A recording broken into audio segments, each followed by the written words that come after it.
Hello good morning class. आज का हमारा टॉपिक है एम्पियर सर्किटल लॉ। और लास्ट क्लास में बायोट-स्वार्ट्ज़ लॉ पे कुछ न्यूमेरिकल करे थे। आई होप आप सब ने वे कर लिए होंगे।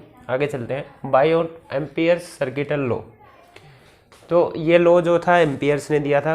यहाँ पे जो भी अब हम लॉ के बारे में इसमें पढ़ेंगे, इसमें आगे जाके करेक्शन होनी है। ठीक है, मैक्सवेल इक्वेशंस करेंगे आपके पास इलेक्ट्रोमैग्नेटिक वेव्स वाले चैप्टर में, वहाँ पे जाके इसके अंदर थोड़ी सी करेक्शन होएगी। तो पर अभी यहाँ इस चैप्टर के लिए ये जो लॉ बताया जाएगा वो ठीक है, वहाँ पे जाके जो करेक्शन होएगी वो आगे जाके देखेंगे। ठीक है, ये लॉ भी मैग्नेटिक फील्ड इंटेंसिटी निकालने के लिए यूज होता है, जैसे बायोट-स्वार्ट्ज़ लॉ यूज हो रहा था। पर बायोट-स्वार्ट्ज़ लॉ में आपको ना इंटीग्रेशन वगैरह या डिफरेंशियल फॉर्म थी, वो आपके पास स्मॉल मैग्नेटिक फील्ड लिखते थे, फिर इंटीग्रेशन करते थे, है ना, बड़ा लंबा प्रोसीजर होता था।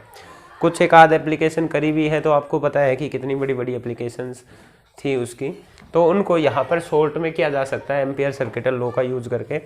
तो ये लॉ क्या बोलता है आपके पास, देखो मान लो कोई भी ओपन सरफेस है, कुछ वर्ड्स मैं यूज करता जा रहा हूँ, वे सुनते जाना मतलब उन पे ध्यान देना। कोई ओपन सरफेस है, अब कोई भी ओपन सरफेस होता है तो उसकी कुछ बाउंड्री होती है, जैसे कि घर में एक डोंगा लगा लो या एक पतीला लगा लो, तो आप उसका अगर ऊपर ढक्कन नहीं लगाया हुआ है तो आपके पास पतीला है पूरा ऐसा, और उसके ये जो आउटर बाउंड्री है ये एक लूप की तरह दिखती है आपको, है ना।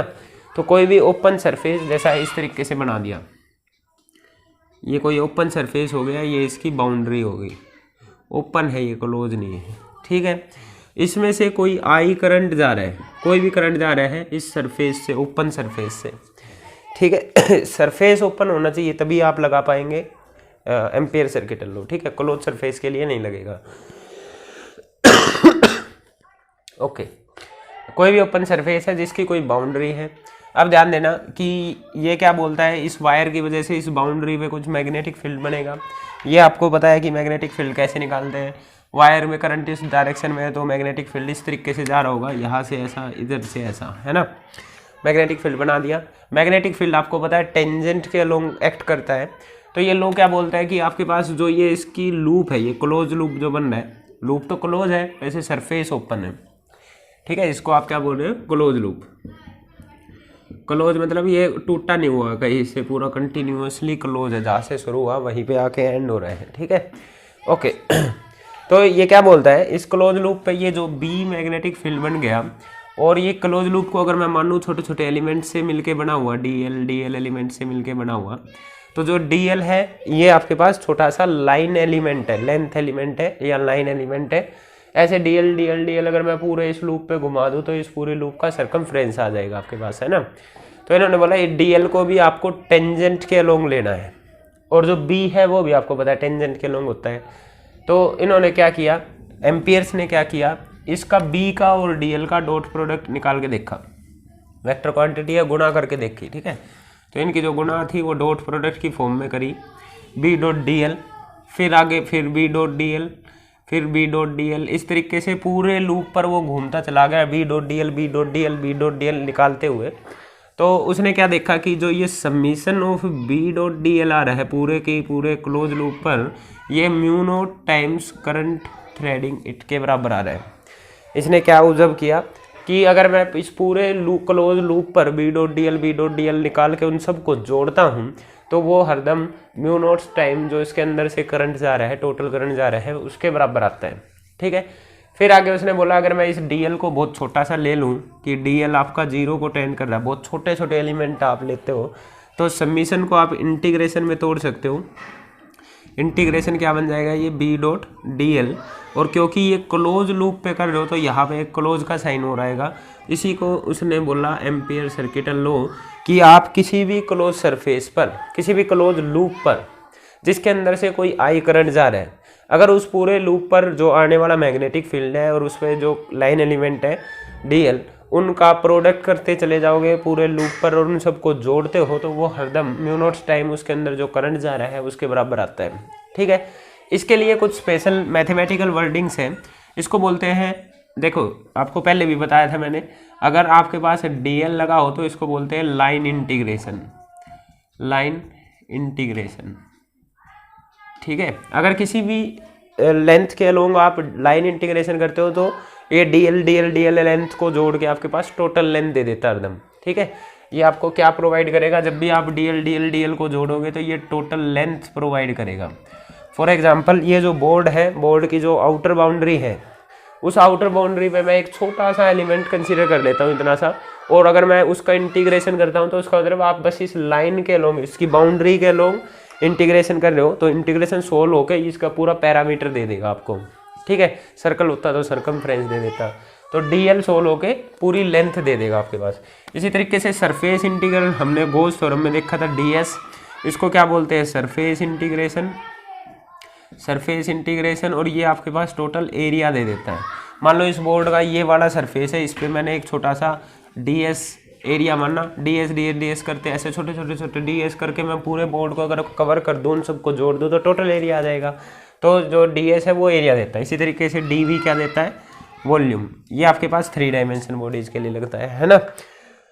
क्लियर है, डीएल पता है। अगर यहाँ पे क्लोज लगा दूँ तो क्लोज लाइन इंटीग्रेशन हो जाएगा, क्लोज सरफेस इंटीग्रेशन हो जाएगा इस तरीके से। तो इसके लिए वर्डिंग देखो कैसी बनती है, ये लाइन इंटीग्रेशन है, डीएल लगा हुआ है डॉट में, लाइन इंटीग्रेशन है। किसका लाइन इंटीग्रेशन है, यहाँ पे तो बोर्ड के अलोंग किया था आपने, यहाँ पे मैग्नेटिक फील्ड का लाइन इंटीग्रेशन है, ठीक है। इसको पढ़ा ऐसा जाएगा, the line integration of magnetic field over a close loop, यहाँ पे क्लोज लूप है। The line integration of magnetic field over a close loop is equal to mu naught time total current threading it. ये इसकी क्या है, statement है, ठीक है। क्या बोला है, टोटल करंट थ्रेडिंग इट, जो इसके अंदर से टोटल करंट जा रहा है उसकी बात है। यहाँ से जरूरी नहीं कि आई करंट उधर जा रहा हो, कोई करंट इधर भी आ सकता है, तो इसे बहुत सारा करंट भी हो सकते हैं। तो यहाँ पे एक थोड़ी सी साइन कन्वेंशन भी चलती है। दोबारा से स्टेटमेंट आप लिख सकते हैं, the line integration of magnetic field over a close loop is equal to mu naught time total current threading it, ठीक है। ये आपके पास इसकी स्टेटमेंट है, इसको आप लिख लेना। अभी देखो इसके अंदर कुछ थोड़ा सा साइन कन्वेंशन चल रहा है, साइन कन्वेंशन को देखते हैं। साइन कन्वेंशन क्या बोलता है कि भाई देखो इसके अंदर और भी तो ज़्यादा करंट हो सकते हैं, करंट उधर और इधर भी हो सकता है आपके पास, है ना। तो इन्होंने बोला कि जो टोटल करंट लेना है उसको कब पॉजिटिव लेना है और कब नेगेटिव लेना है, ये साइन कन्वेंशन उन्होंने दी हमारे, ठीक है। तो ये क्या बोलता है, जैसे आपके पास एक लूप ऐसा है, ओके, ये लूप ऐसा है, इसके अंदर कोई ऐसा करंट जा रहा है ऊपर की तरफ, I1 करंट, ठीक है। तो पहला आपका जो स्टेप रहेगा, आपको सोल्व करना होता है इंटीग्रेशन, ठीक है। आपको डीएल एलिमेंट मानना होता है छोटा सा, मान लो ये डीएल एलिमेंट यहाँ पे मानना, और ये डीएल करते बी डॉट डीएल करते यहाँ पे वापस आना होता है। पर है ना, आप इस लूप में 2 तरीके से इंटीग्रेशन कर सकते हैं। इंटीग्रेशन की डायरेक्शन, इंटीग्रेशन यहाँ से ऐसा एंटी क्लॉकवाइज भी जा सकता है, इंटीग्रेशन यहाँ से आपको क्लॉकवाइज भी कर सकते हैं, होना तो लूप ही आपके पास कवर है ना। तो इंटीग्रेशन की डायरेक्शन को ट्रैवर्सिंग बोल रहे हैं यहाँ पे, या बोलो लूप को किस तरीके से ट्रैवर्स किया गया। लूप को 2 तरीके से बनाया जा सकता है, एंटी क्लॉकवाइज चाहे क्लॉकवाइज। तो आपको ना ट्रैवर्सिंग की डायरेक्शन दिखानी पड़ेगी, सबसे फर्स्ट स्टेप है, ठीक है। तो ट्रैवर्सिंग की डायरेक्शन आपके हाथ में है। फर्स्ट स्टेप में आपको क्या करना है, जो लूप की ट्रैवर्सिंग की डायरेक्शन दिखानी है कि कैसे ट्रैवर्स किया गया है। अब वो क्लॉकवाइज एंटी क्लॉकवाइज वो आपकी मर्जी है। तो सपोज करो लूप को ऐसे ट्रैवर्स किया गया है, ठीक है, आपकी मर्जी है, कोई से भी डायरेक्शन ले सकते हैं। मैंने इस टाइम पे क्लॉकवाइज ले दी, आप एंटी क्लॉकवाइज भी ले सकते हैं, ठीक है। फिर दूसरी बार मैं आपको बता देता हूँ कि जो डीएल की डायरेक्शन लेंगे, डीएल लूप पे लेना है आपको, लूप की लेंथ है, डीएल की जो डायरेक्शन लेंगे ये एक तो टेंजेंट के अलोंग होगी लूप पर, ये लूप पर टेंजेंट के अलोंग होगी, ठीक है। दूसरा इसकी जो डायरेक्शन होगी ये ट्रैवर्सिंग की डायरेक्शन वाली ही होगी, जिस तरफ लूप ट्रैवर्स किया गया है उसी तरफ इसकी डायरेक्शन लेनी है। बात समझ में आई। तो अगर आपके पास लूप इस तरफ ट्रैवर्स किया गया है तो टेंजेंट के अलोंग डीएल भी इसी डायरेक्शन में लेना हुआ करेगा। यहाँ लोगे तो डीएल इस डायरेक्शन में आएगा, यहाँ लोगे तो डीएल इस डायरेक्शन में आएगा, इस तरीके से, ठीक है। बात समझ में आई। तो पहले ही बात है कि आपको जो क्लोज लूप दिया गया है उसको आप ट्रैवर्स की डायरेक्शन बताएंगे कि एंटी क्लॉकवाइज किया है या क्लॉकवाइज। ये ट्रैवर्सिंग की डायरेक्शन है, ना कि मैग्नेटिक फील्ड की डायरेक्शन है, ठीक है। हालांकि आप मैग्नेटिक फील्ड भी पढ़ के आए हैं इस तरीके का। अभी ये मैग्नेटिक फील्ड एक करंट कैरिंग वायर की वजह से इस तरीके से रहता है, वो ये मैग्नेटिक फील्ड की डायरेक्शन नहीं है, ट्रैवर्सिंग की डायरेक्शन बनाई। ओके, फिर डीएल ले लिया। डीएल आपको टेंजेंट के लोग लेना है और जिस तरीके से लूप ट्रैवर्स है उसी डायरेक्शन में डीएल को लेना है हमने, ठीक है। फिर आपको इसकी वजह से मैग्नेटिक फील्ड लिखना है, वायर की वजह से मैग्नेटिक फील्ड की जो भी डायरेक्शन आपने सीखी हुई है बायो-सावर्ट्स लॉ में कि करंट की डायरेक्शन में थंब किया, मैग्नेटिक फील्ड अंदर बाहर जो भी है, ठीक है, उसकी बात नहीं कर रहे अभी हम। करंट को कब पॉजिटिव लेना है कब नेगेटिव लेना है उसकी बात करनी है। तो राइट हैंड ही रूल यूज होगा हमारे पास। आपको क्या करना है, अपना राइट हैंड लेना है।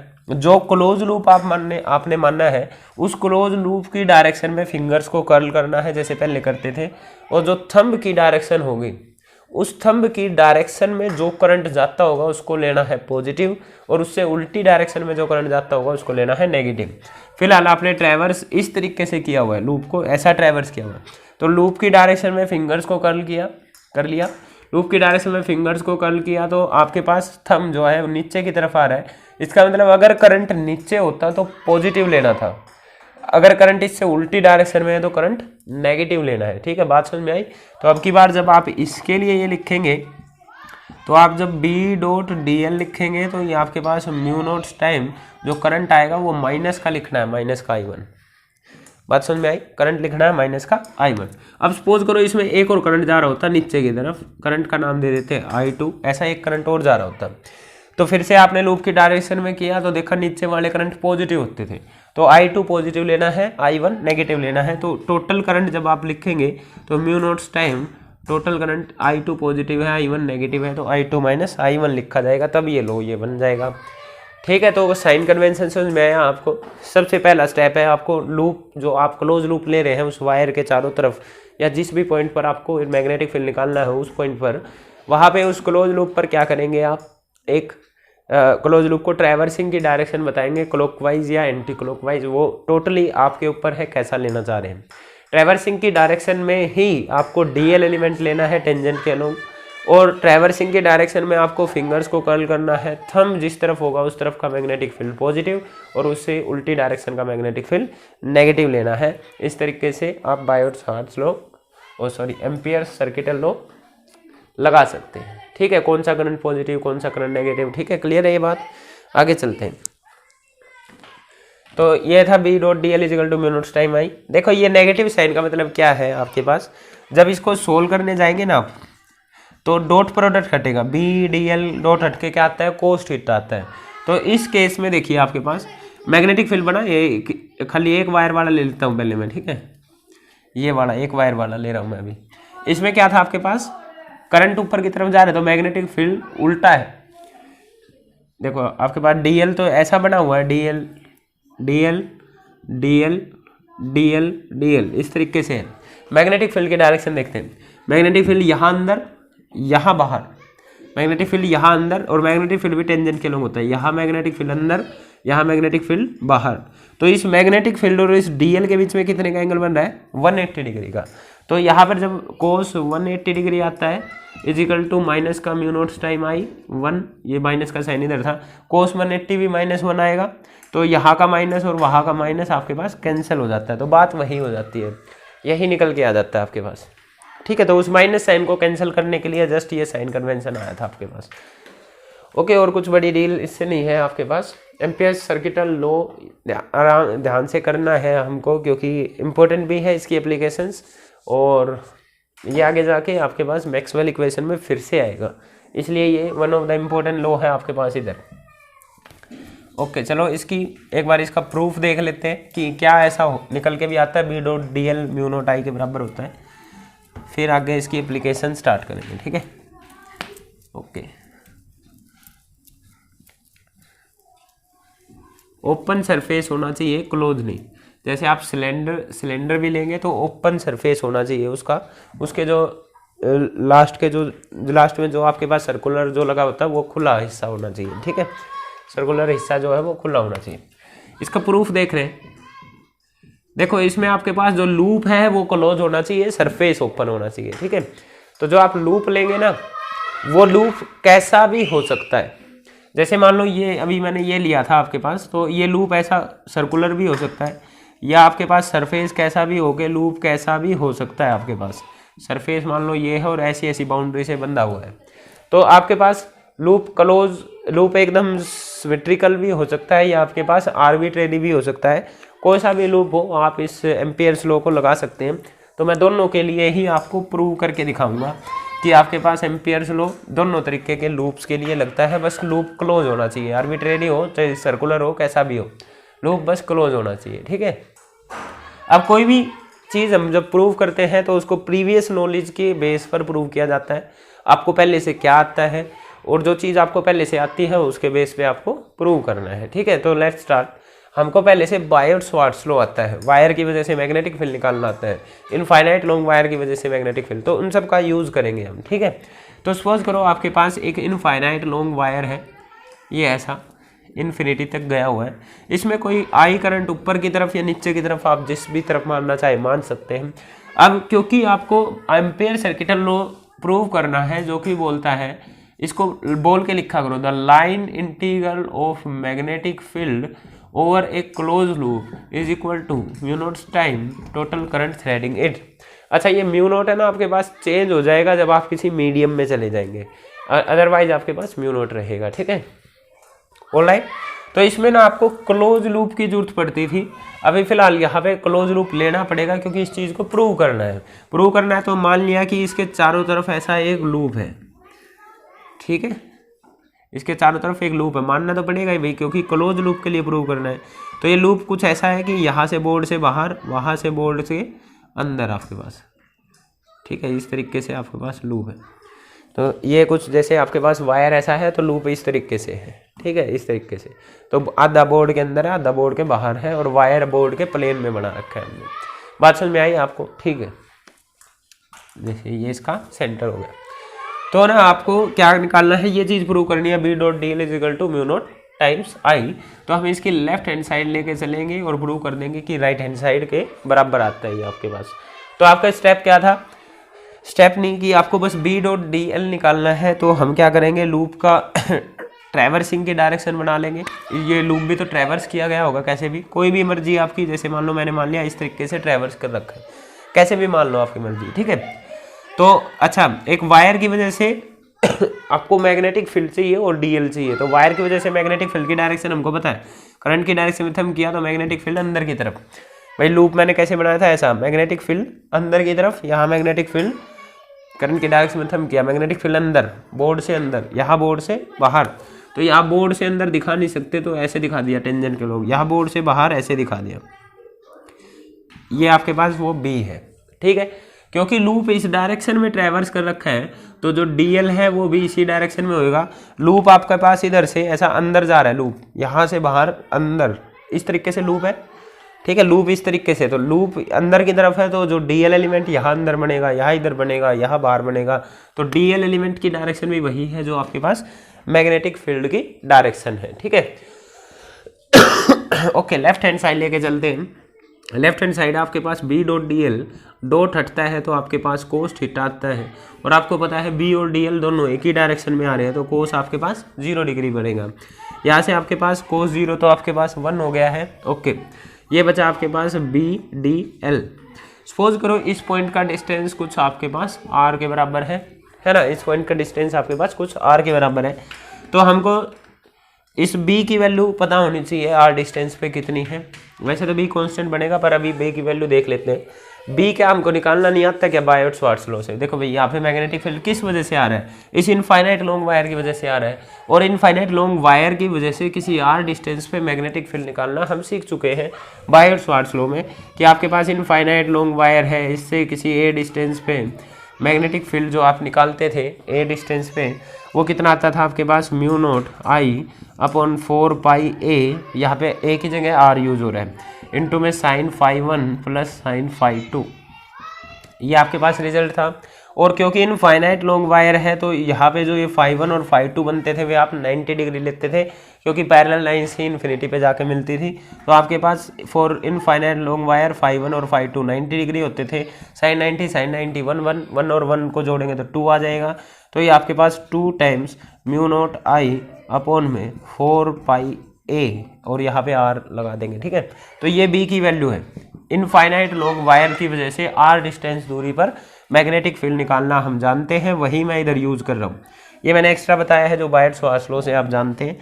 तो बी की वैल्यू आई आपके पास mu naught 2 times mu naught I upon में 4 पाई आर इंटू में डीएल को एज इट इज, और बी की वैल्यू रख दी, ठीक है। अब देखना mu naught upon 4 pi constant है, करंट जितना जा रहा है उतना ही जा रहा है, कॉन्स्टेंट है। आर इस सर्कल की एक तरीके से रेडियस है, वो भी कॉन्स्टेंट है। तो ये सारी चीजें इंटीग्रेशन से बाहर आ जाएंगी, इंटीग्रेशन से कांस्टेंट चीजें बाहर आ जाती है, अंदर बचा आपके पास डीएल। तो ये आपके पास क्या सोल्व होके आएगा 2 times mu naught I upon में 4 pi r into DL. DL क्या था, ये छोटा सा एलिमेंट। डीएल का इंटीग्रेशन मैंने अभी स्टार्टिंग में ही बताया कि डीएल का इंटीग्रेशन टोटल लेंथ देता है, क्योंकि ये डीएल जितने भी आ रहे हैं उन सबको इस सर्कुलर लूप पे जोड़ देगा। तो ये टोटल लेंथ देगा इस सर्कल की, और एक सर्कल की टोटल लेंथ आपको पता है क्या होती है, circumference of that circle, that is equal to 2 pi R. ये 2 पाई आर और ये सारा कैंसिल, तो ये बचा आपके पास म्यू नोट आई के बराबर। तो आपके पास लेफ्ट हैंड साइड बराबर आ गई राइट हैंड साइड के। और राइट, नेक्स्ट हम इस प्रूफ को एक बार आर्बिट्रेरी सरफेस के लिए कर लेते हैं। तो सपोज करो आपके पास क्लोज लूप ही है और इस तरीके का आर्बिट्रेरी कुछ सरफेस है, और इससे वही आई करंट आपके पास थ्रेड कर रहे हैं, ठीक है। आई करंट ऐसा ऊपर की तरफ नीचे की तरफ कहीं भी ले सकते हैं, आपकी मर्जी है, ठीक है। क्लियर है इतनी बात। अब फिर से ऐसा ही है कि जो करंट जो वायर बनाया मैंने वो ऐसा है, वायर बोर्ड पे बना है, और जो लूप है ऐसा ऊपर की तरफ और ऐसा अंदर की तरफ इस तरीके से गया हुआ है। मतलब कि ये वाला हिस्सा अंदर जा रहा है, वो पीछे से घूम के, और ये फिर से बाहर आ रहा है, ठीक है। अंदर वो अंदर भी है, ये बाहर आ रहा है, फिर इस तरीके से लूप है, ठीक है। लूप समझ में आ गया। बोर्ड के प्लेन में नहीं है, बोर्ड से ऐसा परपेंडिकुलर प्लेन में है, जेड प्लेन में है, ठीक है। क्लियर है भाई, ओके। स्टार्ट करें। आपको प्रूव करना है कि भाई एम्पियर सर्किटल लॉ को प्रूव करना है, तो आपको चाहिए B dot D L is equal to mu naughts time I, आपको प्रूव करना है, ओके। अब देखिए बात क्या है इधर कि इंटीग्रेशन में आपको बी और डी एल चाहिए, पर क्या मैग्नेटिक फील्ड हर जगह पे सेम होगा? क्योंकि आपको पुरानी नॉलेज यूज करनी है, तो आपको बायट-स्वार्ट्ज लॉ यूज करना पड़ेगा। और अगर बायट-स्वार्ट्ज लॉ की बात करें तो बायट-स्वार्ट्ज लॉ में आपने पढ़ा है कि जो मैग्नेटिक फील्ड है वो डिस्टेंस के स्क्वायर के इन्वर्सली प्रोपोर्शनल होता है। Magnetic field is inversely proportional to square of the distance, है ना। तो डिस्टेंस अगर अलग अलग हो गया तो मैग्नेटिक फील्ड डेफिनेटली अलग होगा आपके पास। तो अगर मैं इस वायर से बात करूं तो देखिए इस पॉइंट का डिस्टेंस अलग है, इस पॉइंट का डिस्टेंस अलग है, उसका अलग है, इसका अलग है, इसका अलग है, हर पॉइंट का डिस्टेंस लगभग आपके पास अलग है। अगर हर पॉइंट का डिस्टेंस आपके पास अलग है तो डेफिनेटली आपके पास मैग्नेटिक फील्ड हर पॉइंट पे अलग बनने वाला है। अगर मैग्नेटिक फील्ड अलग बनने वाला है तो वो कांस्टेंट नहीं रहेगा। अगर मैग्नेटिक फील्ड कांस्टेंट नहीं रहेगा तो इंटीग्रेशन से इजीली बाहर नहीं आएगा। तो आपको पहले अंदर वाली चीज़ सोल्व करनी पड़ेगी, तब जाके फिर इंटीग्रेशन सोल्व करना पड़ेगा, और ये बहुत लंबा प्रोसीजर हो जाएगा, है ना। क्योंकि मैग्नेटिक फील्ड की वैल्यू सेम नहीं है और आपको पता भी नहीं है, हर जगह पे अलग अलग है, हर जगह की कैलकुलेट करनी पड़ेगी, है ना। क्योंकि मैग्नेटिक फील्ड डिस्टेंस के इन्वर्सली प्रोपोर्शनल होता है, डिस्टेंस के स्क्वायर के, है ना। और वायर की वजह से चलिए देखते हैं। ओके, तो यहाँ पे आपके पास देखिए क्या आ रहा है। मैं पहले कोई भी पॉइंट मान लेता हूँ, जैसे यहाँ से कोई एक पॉइंट ये मान लिया, ठीक है। सपोज करो इसका डिस्टेंस अलग अलग है ना, तो इसका डिस्टेंस मान लिया R1। यहाँ पे एक छोटा सा एलिमेंट लाई करता है DL1 लेंथ का, ठीक है। तो ये इसकी लेंथ पे मैंने ये एक एलिमेंट मान लिया।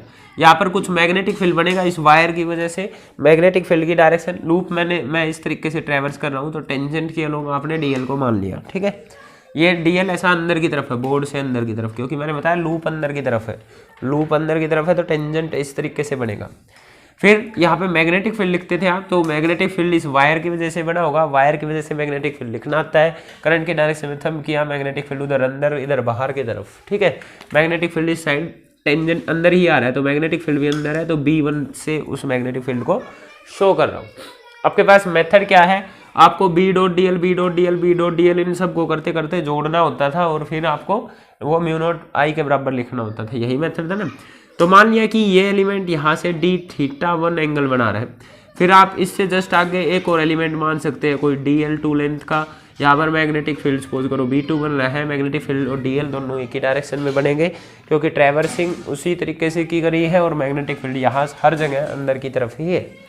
फिर आप क्या करेंगे, यहाँ पर एक और एलिमेंट मान सकते हैं, ये एंगल मैंने मान लिया d θ2, यहाँ मान लिया d θ3, यहाँ कोई एलिमेंट बनेगा अंदर की तरफ जो जा रहा है वो dl3 और इसी तरीके से मैग्नेटिक फील्ड B3, इसी तरीके से dl4 dl5 dl6 dθ4 dθ5। ऐसे अगर मैं पूरे वायर को कवर कर देता हूँ तो आपके पास ये जो टोटल एंगल बनेगा ये कितने का बनेगा, 360 डिग्री का।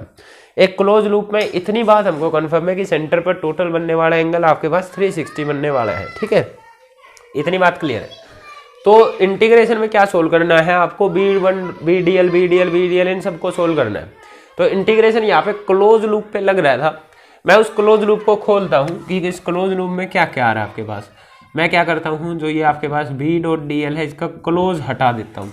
ये क्लोज किन किन से मिलके बना है, इसके अंदर आपके पास आता है B1.dl1, ठीक है, प्लस B2.dl2, इन सबको जोड़ा था, उसी को समीशन की फॉर्म में लिखा था, तभी इंटीग्रेशन आया था ना आपके पास, प्लस B3.dl3।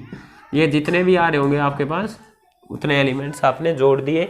इन सब के जोड़ने के लिए ही आपने इस क्लोज लूप पर इंटीग्रेशन बना दिया था, है ना, यही किया था। ओके, अब देखिए अभी मैग्नेटिक फील्ड जो B1 है वो तो है तो इनफाइनाइट लॉन्ग वायर की वजह से, वो अभी फॉर्मूला पढ़ के आए थे कि मैग्नेटिक फील्ड हमको लिखना आता है, वो था आपके पास 2 times μ0 into current divided by 4 pi into उस पॉइंट का डिस्टेंस, डिस्टेंस कितना है R1, ओके, और एक साथ में dl1 भी चल गया। इस स्टेप से करने से पहले एक चीज़ और आपके पास, चलो यहाँ पे बता देता हूँ, ये BDL सब एक ही डायरेक्शन में आ रहे हैं तो एंगल कितना बना भाई, B इसी डायरेक्शन में, DL भी इसी डायरेक्शन में, तो इनके बीच में एंगल कितना होगा आपके पास 0 डिग्री, है ना। तो इनके बीच में एंगल आपके पास 0 डिग्री बनेगा तो डॉट प्रोडक्ट हट के cos 0 आएगा, cos 0 सब में 1 हो जाएगा। तो अगले स्टेप में आप क्या कर लेंगे, इन डॉट को हटा के cos 0 करते चले जाएंगे, तो ये BDL1, ये B2DL2, ये B3DL3 इस तरीके से बन जाएगा। अब लिख लो मैग्नेटिक फील्ड की वैल्यू, B1 वायर की इनफाइनाइट लॉन्ग वायर की वजह से मैग्नेटिक फील्ड लिखना आता है 2 टाइम्स μ0 I अपॉन में 4 पाई और उस पॉइंट का डिस्टेंस, डिस्टेंस कितना है R1 सॉरी, डिस्टेंस कितना है R1 और एक बचा आपके पास DL1, ठीक है, प्लस B2 की वैल्यू रखेंगे तो ये बनेगा आपके पास 2 टाइम्स μ0 I अपॉन में 4 पाई, डिस्टेंस कितना है R2 और ये आ गया DL2, इस तरीके से चलता रहेगा। हर एक में आपके पास 2 μ0 I अपॉन में 4 पाई आपको दिख रहा है, इसको आप कॉमन ले लेंगे, अंदर बचेगा आपके पास dl1/r1 plus dl2/r2 plus dl3/r3, इस तरीके से ये आपके पास बना 2 μ0 I अपॉन में 4 पाई, और dl ये क्या है आपके पास आर्क अपॉन रेडियस लिखा हुआ है, dl1 आर्क है और ये क्या आपके पास रेडियस, आर्क अपॉन रेडियस किसका फॉर्मूला होता है, एंगल का, आर्क अपॉन रेडियस क्या होती है आपके पास, एंगल।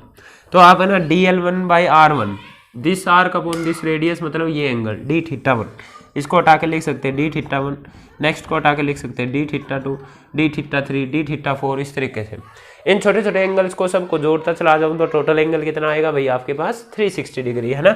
360 डिग्री को आप रेडियन में लिखेंगे तो वो कितना होता है 2 टाइम्स μ0 I अपॉन में 4 पाई को एज इट इज रखा, और इन सब एंगल का संबंध है 360 डिग्री को ही 2 पाई बोलते हैं। ये आपके पास कैंसिल हो गया, ये आया आपके पास μ0 I, और यही प्रूव करना था हमको, लेफ्ट हैंड साइड लेके चले, राइट हैंड साइड आ गई तो आपके पास आंसर आ गया, ठीक है।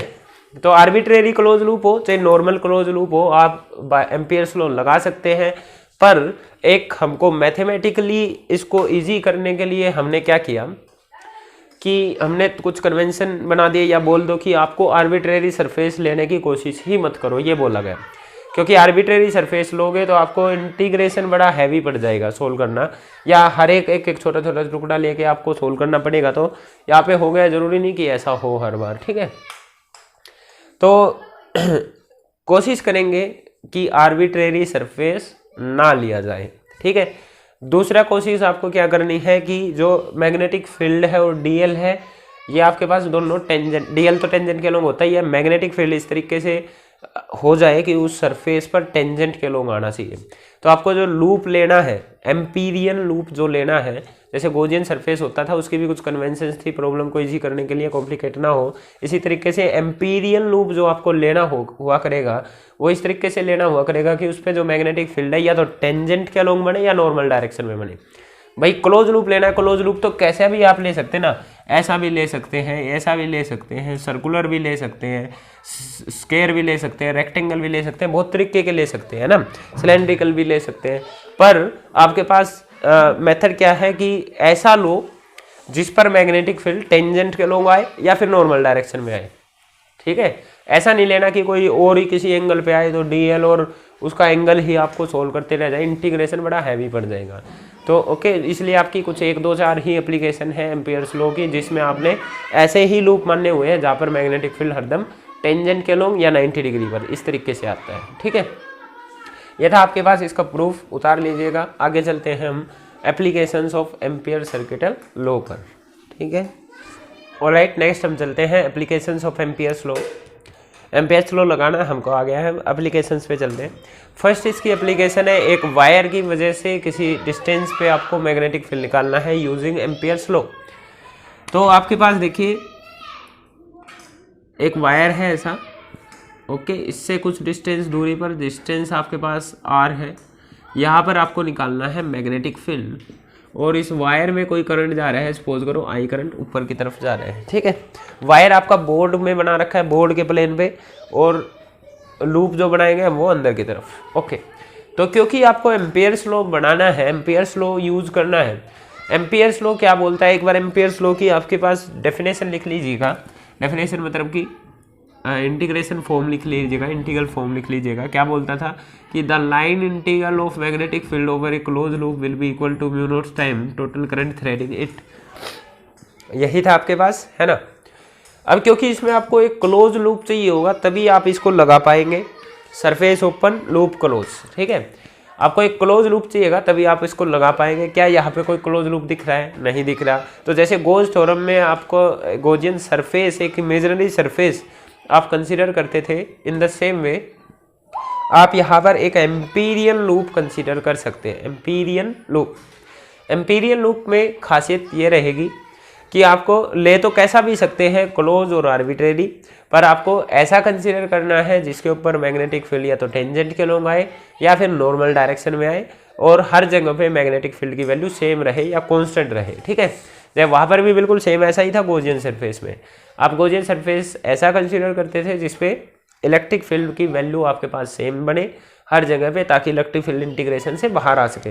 दूसरा, आप गॉसियन सरफेस की एक खास बात और ये लेते थे कि आपके पास वो ऐसा सिमेट्रिक नेचर का हो, क्योंकि आपके पास सिमेट्रिक नेचर में एरिया वगैरह निकालना आसान रहता है ना। तो इन द सेम में यहाँ पर हम गॉसियन सरफेस ऐसा लेंगे जिस पर हर जगह मैग्नेटिक फील्ड सेम बने और उस पर मैग्नेटिक फील्ड की डायरेक्शन टेंजेंट या नॉर्मल की डायरेक्शन में। तो मैं इसके लिए एक सर्कुलर वायर के लिए एक वायर के लिए हरदम सर्कुलर लूप लेते हैं जनरली। तो एक लूप ले लिया जो वहाँ से अंदर की तरफ जा रहा है और फिर इस साइड से आपके पास बाहर की तरफ आ रहा है, तो ऐसा एक क्लोज लूप ले लिया आपने। ठीक है, क्लोज लूप को ट्रैवर्स भी करना होता है, तो ट्रैवर्सिंग की डायरेक्शन, दूसरा स्टेप क्या था, ट्रैवर्स कर दो, ये सर्कल बना लेना पूरा। ठीक है, मान लिया ट्रैवर्सिंग की डायरेक्शन ये मान ली मैंने। ठीक है, इस तरीके से ट्रैवर्सिंग की डायरेक्शन बना ली, ये डायरेक्शन अभी ट्रैवर्सिंग की है। फिर आपके पास स्टेप क्या बताया था मैंने, जिस तरफ ट्रैवर्सिंग है डीएल एलिमेंट उसी तरफ बढ़ेगा। ट्रैवर्सिंग आपके पास ऐसी बनाई है, तो यहाँ से लूप अंदर जा रहा था तो ट्रैवर्सिंग अंदर की तरफ है, तो डीएल एलिमेंट यहाँ अंदर की तरफ बढ़ेगा, यहाँ डीएल एलिमेंट बाहर की तरफ, इधर डीएल इधर की तरफ, पीछे जाके डीएल उस साइड की तरफ बनेगा, है ना। तो डीएल आपको टेंजेंट के लॉन्ग बनाना होता था, दूसरा स्टेप। तीसरा स्टेप, आप इसकी वजह से इस जगह पे मैग्नेटिक फील्ड लिखेंगे, एक करंट कैरिंग वायर है उसकी वजह से magnetic field right hand thumb rule से लिखते हैं। करंट की डायरेक्शन में थंब किया, मैग्नेटिक फील्ड इस साइड अंदर की तरफ, तो ये भी मैग्नेटिक फील्ड भी टेंजेंट के अलोंग ही है, तो डेफिनेटली आपका टेंजेंट के अलोंग है, तो ये मैग्नेटिक फील्ड बना दिया आपने बी। बी और डीएल के बीच में कितने का एंगल बन रहा है आपके पास, 0 डिग्री का दिख रहा है हमको। ठीक है, ओके, उसके बाद आपको ये B dot D L solve करना है। इसकी लेफ्ट हैंड साइड क्या, तो ये आपके पास ये लो दे रखा है, इसकी वजह से आपको मैग्नेटिक फील्ड निकालना है। तो आपने बोला है कि जो बी और डी एल है इन दोनों के बीच में 0 डिग्री का एंगल बनता है और म्यू नॉट आई इस साइड है, cos 0 1 हो जाएगा। अब जो b है इसकी वैल्यू इस पूरे सरफेस पे कांस्टेंट रहने वाली है मैग्नीट्यूड वाइज। क्यों कांस्टेंट रहने वाली है? क्योंकि मैग्नेटिक फील्ड आपका डिस्टेंस पे डिपेंड करता है। बायो-सावर्ट्स लॉ में हम सीख चुके हैं, अगर डिस्टेंस सेम है तो करंट वगैरह बाकी चीज़ें तो सारी सेम ही है और डिस्टेंस भी सेम है, हर एक चीज़ सेम है, तो आपके पास मैग्नेटिक फील्ड जो बनेगा, यहाँ देख लो, यहाँ देख लो, यहाँ देख लो, इस पूरे एम्पीरियल लूप के ऊपर आपके पास मैग्नेटिक फील्ड कांस्टेंट बनने वाला है और कांस्टेंट चीज़ें इंटीग्रेशन से बाहर आ जाती है। अंदर बचा आपके पास dl will be equal to mu naught time I, b is equal to dl, इसको लाइन इंटीग्रेशन बोलते हैं। dl dl dl पूरे क्लोज लूप पे करूंगा तो क्या आ जाता है, पहले ही बता चुका हूँ, ये टोटल लेंथ निकल के आती है उस लूप की और इस लूप की टोटल लेंथ है 2 pi r will be equal to mu naught time I। आपको निकालना था मैग्नेटिक फील्ड, यह है आपके पास म्यू नॉट I अपॉन में 2 पाई r। इसको आप कुछ इस तरीके से भी लिख सकते हैं, 2 टाइम्स म्यू नॉट I, 2 से मल्टीप्लाई किया, 2 से डिवाइड किया, और क्या आपको इनफाइनाइट लॉन्ग वायर के सेंटर पर यही मैग्नेटिक फील्ड था ना, वायर के सेंटर पर। तो इस तरीके से फर्स्ट एप्लीकेशन है आपके पास कि एक वायर की वजह से उसके सेंटर पर या एक वायर की वजह से किसी r डिस्टेंस पर आप मैग्नेटिक फील्ड निकाल रहे हैं, ठीक है, यूजिंग एम्पियर्स लॉ। ये थी आपकी फर्स्ट एप्लीकेशन। ओके, क्लियर है। सेकेंड एप्लीकेशन पे चलते हैं। छोटी सी एप्लीकेशन थी, वहाँ पे बड़ा बहुत लंबे पेज में किया था, पर वो है ना, वो जनरल ज़्यादा अच्छा रूल है क्योंकि वो पूरे बहुत सारे केसेस को एडजस्ट करता है। यहाँ पे एंगल वेंगल की कोई बात ही नहीं हुई है ना। उसमें तो आपके पास वायर के सेंटर पर हो क्या होगा, एक एंड पर हो तो क्या होगा, ये सारे केसेस थे। ओके, सेकेंड एप्लीकेशन पे चलते हैं कि आपके पास एक सिलेंडर है और उस सिलेंडर की वजह से आपको मैग्नेटिक फील्ड निकालना है, ठीक है। एक सिलेंडर है, ओपन सरफेस है, वो भी उसके जो एंड है वे आपके पास क्लोज नहीं है। तो आपके पास ऐसा एक सिलेंड्रिकल सरफेस है, ये कंडक्टिंग सरफेस है, ध्यान देना,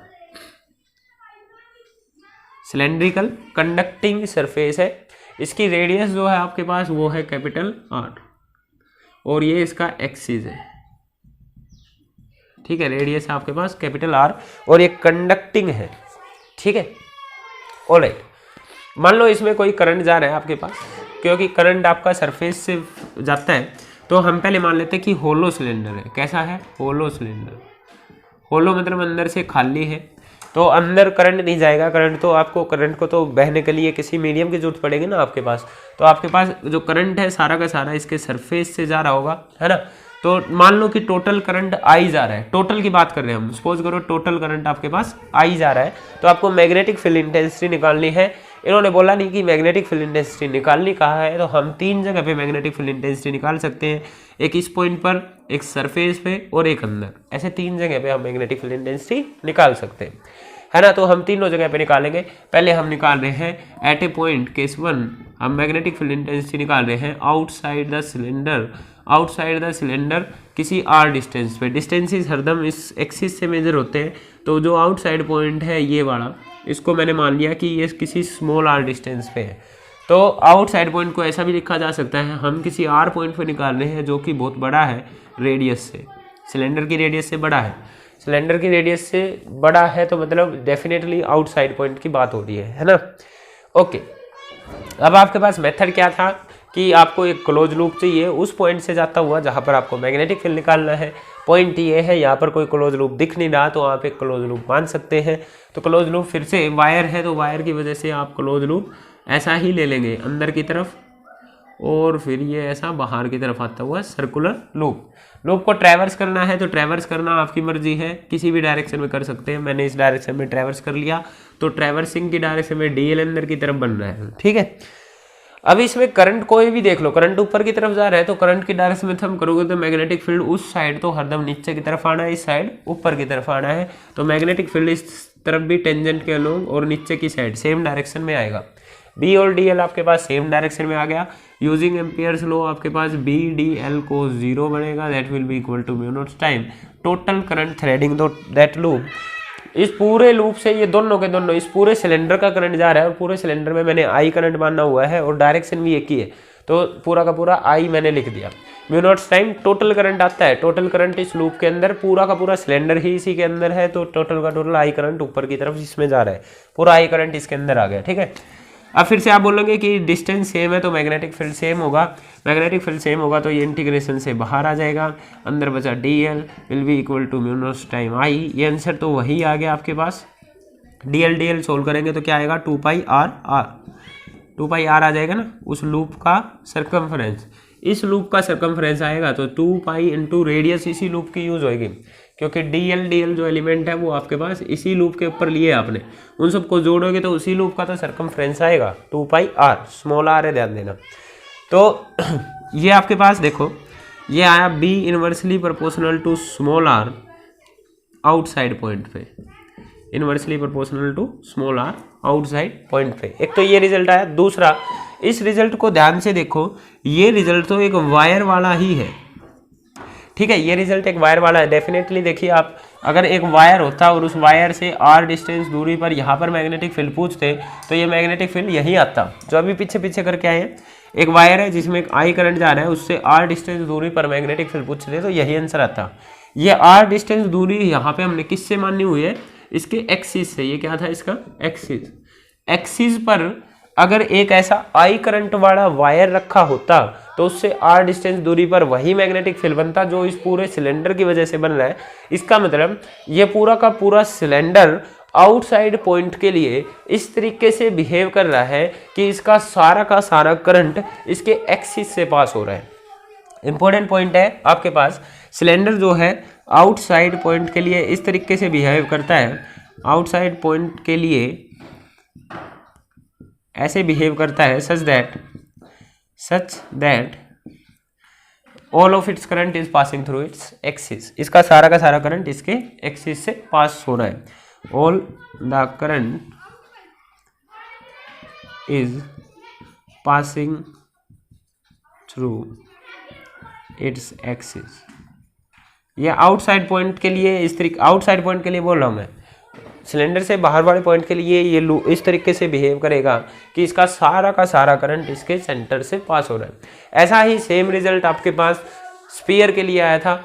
हमने गोज थ्योरम में जब स्फीयर किया था तो स्फीयर से जब किसी आउटसाइड पॉइंट पे निकालते हैं, जिस स्फीयर पे आपके पास टोटल चार्ज Q था, तो जब स्फीयर से किसी r डिस्टेंस दूरी पर आप आउटसाइड पॉइंट पर क्या निकालते हैं इलेक्ट्रिक फील्ड, तो ये आता था KQ बाई उस पॉइंट के डिस्टेंस का स्क्वायर।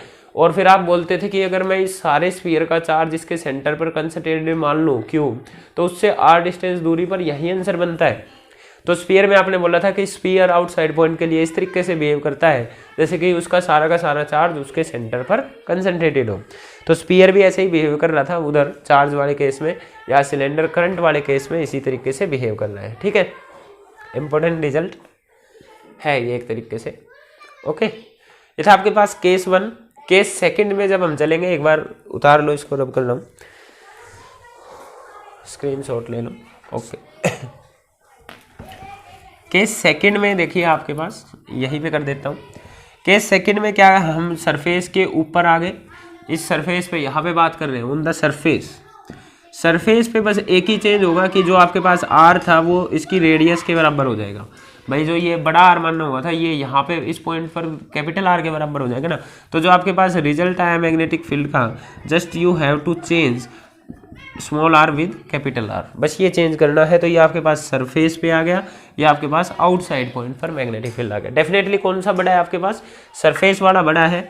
सरफेस पे मैग्नेटिक फील्ड ग्रेटर देन है आउटसाइड पॉइंट से, क्योंकि आपके पास जो आर है वो छोटा है आपके पास स्मॉल आर से, उस आउटसाइड पॉइंट के कंपैरिजन में। अगर छोटी चीज़ से बात करेंगे तो डेफिनेटली ये आपके पास ज़्यादा रहेगा। तो सरफेस पे मैग्नेटिक फील्ड आउटसाइड पॉइंट से ज़्यादा है, एक्चुअली में सरफेस पे ही मैक्सिमम आने वाला है। केस थर्ड अगर मैं बात करूँ इनसाइड पॉइंट की, केस थर्ड अगर मैं बात करूँ इनसाइड पॉइंट की, इस टाइम पे ये कंडक्टिंग सिलेंडर है और होलो सिलेंडर है, तो इसके अंदर से कोई करंट जा ही नहीं रहा है। तो आप जिस भी पॉइंट पर मैग्नेटिक फील्ड निकालना चाहे वहाँ से जाता हुआ एक एम्पीरियल लूप मान लेंगे। एम्पीरियल लूप मान लेंगे तो आप जब ये बी डॉट डी एल आप करेंगे, B D L is equal to mu naught time total current तो आपके पास जीरो है, राइट साइड जीरो। तो आपके पास यहाँ से डेफिनेटली इंटीग्रेंट भी जीरो होगा, मैग्नेटिक फील्ड भी आपके पास जीरो होगा।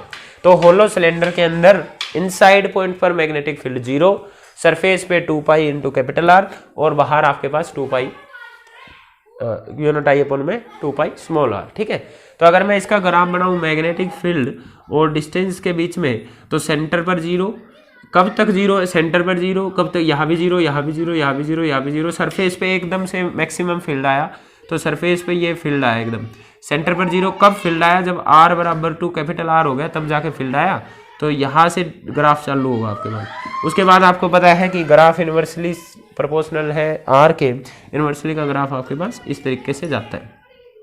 ये आपके पास आउटसाइड पॉइंट है, आउटसाइड पॉइंट पे B inversely proportional to R है। ये आपके पास सरफेस है, ये आपके पास सरफेस है, और ये इधर आपका हिस्सा क्या है, इनसाइड पॉइंट है, इनसाइड में आपके पास मैग्नेटिक फील्ड 0 है।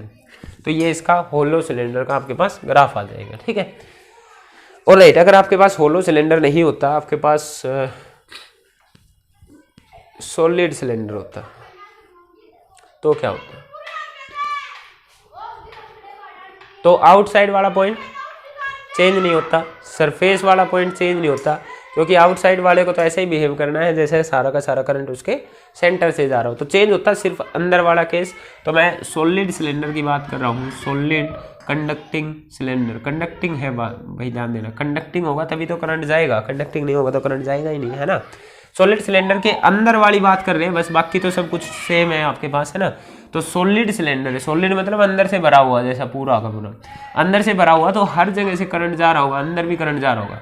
और ये एक और चीज़ हम मान के चले हैं कि जो करंट आपके पास यूनिफॉर्मली डिस्ट्रीब्यूटेड है इसके अंदर आपके पास। ठीक है, तो करंट पूरे के पूरे सरफेस से और अंदर से हर जगह से आपके पास जा रहा होगा। Okay, now you have to calculate B dot D L is equal to mu naught time I. आपको B निकालना है और आपके पास इस चीज़ की हेल्प लेनी है आपको, एम्पियर सर्किटल लॉ की। ठीक है, तो मेथड क्या था, किसी भी पॉइंट पे जहाँ पर भी निकालना है, सपोज करो यहाँ पे निकालना है, तो वहाँ से जाता हुआ आप एक एम्पीरियल लूप मानते थे, एम्पियर लूप को ट्रैवर्स करते थे, वो आपकी मर्जी है। करंट की डायरेक्शन तो सेम रहेगी ना भाई, सब की वजह से। मेरे को नहीं पता इस लूप के अंदर कितना करंट आ रहा है, तो मैं मान लेता हूँ कोई टोटल में तो आई था, आई तो टोटल लूप, वो टोटल सिलेंडर के अंदर है। इस छोटे से लूप के अंदर के करंट की बात करनी है, बाहर वाले करंट से तो कोई मतलब ही नहीं होता। लूप वाले करंट की बात करनी है, तो मान लिया I dash is the current threading, इस स्मॉल लूप को जो करंट थ्रेड कर रहा है वो आई डैश है।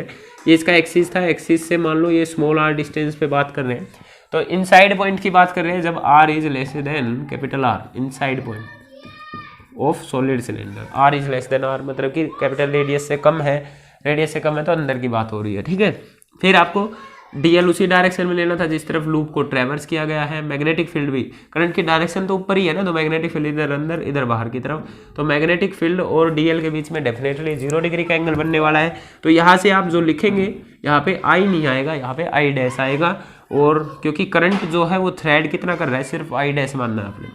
अब आपके पास B D L cos 0 degree बनेगा, that will be equal to mu naught. क्या म्यू नोट यूज होगा, पहले ये बस एम्पियर लो था, अब आगे चेंज कर लेते हैं। ठीक है, इस पे चेंज कर, क्या म्यू नोट यूज होगा, खाली नहीं, सॉलिड सिलेंडर है उसमें कुछ मीडियम होता है, अंदर लोहा भरा होगा, कॉपर भरा होगा, एल्यूमिनियम भरा होगा, जिस भी मीडियम का बना हुआ है, तो मीडियम की परमिएबिलिटी आएगी, ना कि वैक्यूम की। मीडियम की परमिएबिलिटी मतलब कि म्यू एम यूज होगा, और जो करंट उसको थ्रेड कर रहा है वो है आई डैश। अब आपको पता है कि भाई जो म्यू एम होता है आपके पास, वो relative permittivity times mu naught के बराबर होता है ना, mu naught time mu R के बराबर होता है। याद है ये आपको, ये रिलेशन वहाँ पर भी होता था आपके पास, जैसे epsilon by epsilon naught is equal to dielectric constant या रिलेटिव इलेक्ट्रिक परमिटिविटी, यहाँ से एप्सिलॉन आ जाता था epsilon naught times epsilon R या रिलेटिव डाइलेक्ट्रिक कांस्टेंट जिसको आप बोलते हैं। सेम इधर भी आपके पास है ना, तो इसको कैसे लिखेंगे, ये मीडियम की परमिटिविटी आएगी, म्यू एम भी आप इसको रख सकते हैं, कोई दिक्कत नहीं है। ठीक है, आगे चले। अब मैग्नेटिक फील्ड तो हर पॉइंट पे सेम बनने वाला है, तो मैग्नेटिक फील्ड आपके पास बाहर आ गया, अंदर बचा आपके पास डीएल। ये स्टेप तो बिल्कुल सेम है। मैग्नेटिक फील्ड सेम क्यों बनने वाला है, क्योंकि हर पॉइंट का डिस्टेंस आपके पास आर आर के बराबर है। डीएल आ गया, will be equal to mu naught M I dash. ये आपके पास बी आया और डीएल आपके पास सोल्व होके डीएल डीएल डीएल जोड़ोगे तो 2 पाई आर आ जाएगा, ये बना म्यू एम इंटू में आई डैश। अब मेन मकसद आपके पास रह गया आई डैश निकालना। ठीक है, मेन मकसद आपके पास रह गया आई डैश निकालना। आई डैश आपको नहीं पता कितना करंट जा रहा है, तो आपने एक टर्म पढ़ी थी करंट डेंसिटी। आपको बताया था कि भाई जो करंट है डेफिनेटली कहीं से वायर मोटा है पतला है, करंट अलग अलग हो सकता है पर डेंसिटी नाम की चीज़ें अलग अलग नहीं होती। करंट डेंसिटी आपके पास हर जगह पे सेम रहेगी। तो we will use the definition of current density. Current density को आप जे से डिनोट करते थे और करंट डेंसिटी होती थी आपके पास करंट अपॉन एरिया, है ना। और करंट डेंसिटी सेम होएगी पूरे एक वायर के लिए आपके पास। करंट डेंसिटी अगर सेम होएगी तो इस पूरे सिलेंडर के लिए और इस छोटे से वाले हिस्से के लिए करंट डेंसिटी आपके पास सेम बनने वाली है। तो मतलब कि current density of whole cylinder और current density of that circular loop, जैसे भी आप इसको दिखाना चाहिए, दोनों बराबर होंगी। पूरे सिलेंडर के लिखो तो पूरे सिलेंडर में जो करंट जा रहा है डिवाइडेड बाई पूरे सिलेंडर का जो ये सर्कुलर एरिया है पाई आर स्क्वायर, ये बनेगा विल बी इक्वल टू, जो सर्कल वाले की बात करें तो उस सर्कल वाले हिस्से में जो करंट जा रहा है आई डैश डिवाइडेड बाई उसका जो एरिया बनेगा वो पाई स्मॉल आर का स्क्वायर बनेगा। पूरे के सर्कल का तो पाई कैपिटल आर स्क्वायर है, छोटे वाले का स्मॉल आर का स्क्वायर बनेगा, है ना। आपको तो आई डैश चाहिए तो यहाँ से आप क्या बोल देंगे कि भाई जो आई डैश आएगा, I dash will be equal to pi upon pi R square into में pi into small r square, cross multiply किया, पाई से आपका पाई कैंसिल हो गया, तो आई डैश यहाँ से आप लिख सकते हैं I small r square divided by capital R का स्क्वायर। इस आई डैश की वैल्यू यहाँ यूज कर लेंगे तो आपके पास बी जो है ये आ जाएगा म्यू एम, आई डैश को आपने रखा आई स्मॉल आर का स्क्वायर इंटू में कैपिटल आर का स्क्वायर, और ये 2 पाई आर भी नीचे जाएगा, 2 पाई आर, एक आर से एक आर कैंसिल, तो जो बी है आपके पास 16 होके क्या आ गया, बी आपके पास 16 आ गया। म्यू एम को आप ये भी लिख सकते हैं mu naught times relative magnetic permeability I R divided by 2 pi R square. ये आपके पास इनसाइड पॉइंट पर सॉलिड सिलेंडर के लिए रिजल्ट आ रहा है। ये रिजल्ट अगर देखें तो बाकी सारी चीज़ें कांस्टेंट है, जो इनसाइड पॉइंट पे आया है वो डायरेक्टली प्रोपोर्शनल आया है आर के, इस आर के ये मैग्नेटिक फील्ड आपके पास डायरेक्टली प्रोपोर्शनल है। तो जब आप सॉलिड सिलेंडर के लिए ये ग्राफ बनाएंगे तो ग्राफ में अब की बार अंदर जीरो नहीं, अच्छा इसमें आर को जीरो रखो, आर को जीरो रखोगे तो आर जीरो का मतलब क्या है, आप एक्सिस पे आ गए, ठीक है। इसमें आप आर को जीरो रखोगे तो आप एक्सिस की बात कर रहे हैं और उस टाइम पे आपके पास मैग्नेटिक फील्ड जीरो बन जाएगा, मतलब सिलेंडर के सेंटर पर मैग्नेटिक फील्ड जीरो है। यहाँ पे आप आर ले रहे थे, यहाँ पे मैग्नेटिक फील्ड ले रहे थे, सेंटर पर मैग्नेटिक फील्ड जीरो, फिर आपके पास मैग्नेटिक फील्ड इनसाइड पॉइंट पे डायरेक्टली प्रोपोर्शनल टू आर है। डायरेक्टली प्रोपोर्शनल का अगर आप स्ट्रेट लाइन जाता है तो ये आ गया डायरेक्टली प्रोपोर्शनल टू आर, ये है इनसाइड पॉइंट पे। फिर आप सरफेस पे पहुंच गए, सरफेस पे मैक्सिमम बनता था और फिर उसके बाद इन्वर्सली स्क्वायर के बराबर होता था। तो ये डिफरेंस बनेगा, वो वाला आपके लिए होलो का था, नीचे वाला आपके पास सॉलिड का है। सॉलिड में अंदर भी मैग्नेटिक फील्ड बनने वाला है, तो ये दिख रहा है हमको, ठीक है।